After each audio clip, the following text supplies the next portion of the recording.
Selamun aleyküm ve rahmetullah. Bismillahirrahmanirrahim. Elhamdülillahi Rabbil alemin. Ve sallallahu ala seyyidina ve nebiyyina Ebil Qasim Muhammed ve ala alihi tayyibine tahirinel ma'suminel muntecebin. Hoş gördük sizleri. Əziz qardaş və bazlarımız, Əhl-i Beyt əleyhimussalat və salam aşiqləri. Bu gözəl, mübarək və əzəmətli və pak İmam Rıza Aleyhisselatü Vesselam'ın məhzərindən hamınıza duacıyıq. Allah sizə və bizə, hamılarımıza ağamız başda olmaqla izzət əta eləsin. Biz elm barəsində və bəsirət barəsində söhbətlərimizi sizin xidmətinizə qismən çatdırdıq.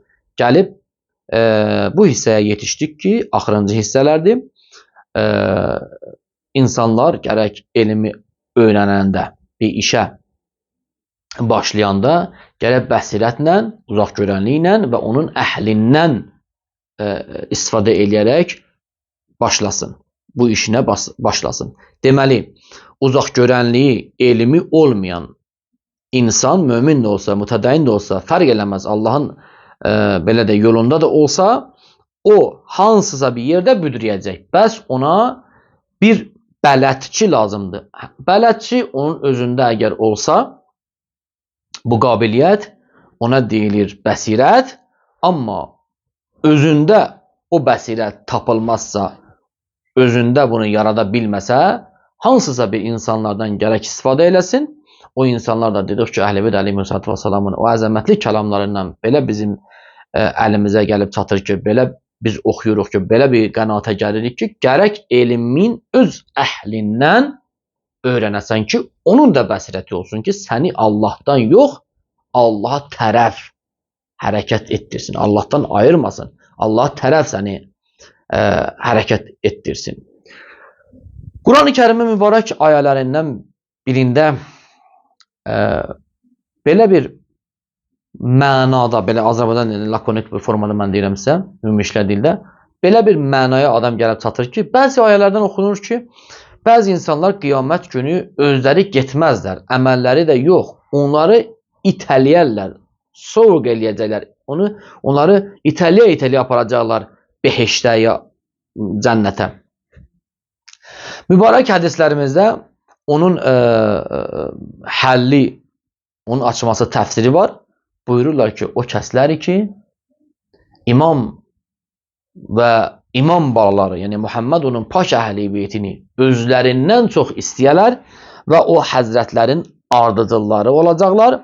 O həzrətlərin kəlamlarını öpüb gözlərinin üstünə qoyub əməl edəcəklər və İmam Hüseyin əleyhissalatu vesselamın təziyəsində iştirak edəcəklər. Bu həzrət üçün göz yaşı tökəcəklər ki, arifən və həqqi, yəni bəsirət və elmli halda. Bax, görürsünüz əzizlər, hətta ağlamaqlıqda da bəsirət və elm olmalıdır, lazımdır. Bəs deməli, əgər bəsirətsiz və elmsiz ağlamaq da olsa belə ki, insanların qəlbini riqqətə gətirir, heyrətə gətirir, biraz yumuşaldır göz yaşı, o halda da olsa genə qənaətbəxş deyil. Bəs hər bir halda biz elmli olmalıyıq, özü də bəsirətlə. Kimdən də öyrənməliyik? Dedik ki, imamlarımızdan və onun əhlindən öyrənməliyik. Bəs elm sonsuz bir dəryadır. Mübarək Quran-ı Kərim belə buyurur. Buyurur ki, hər biləndən üstün bir bilən də vardır.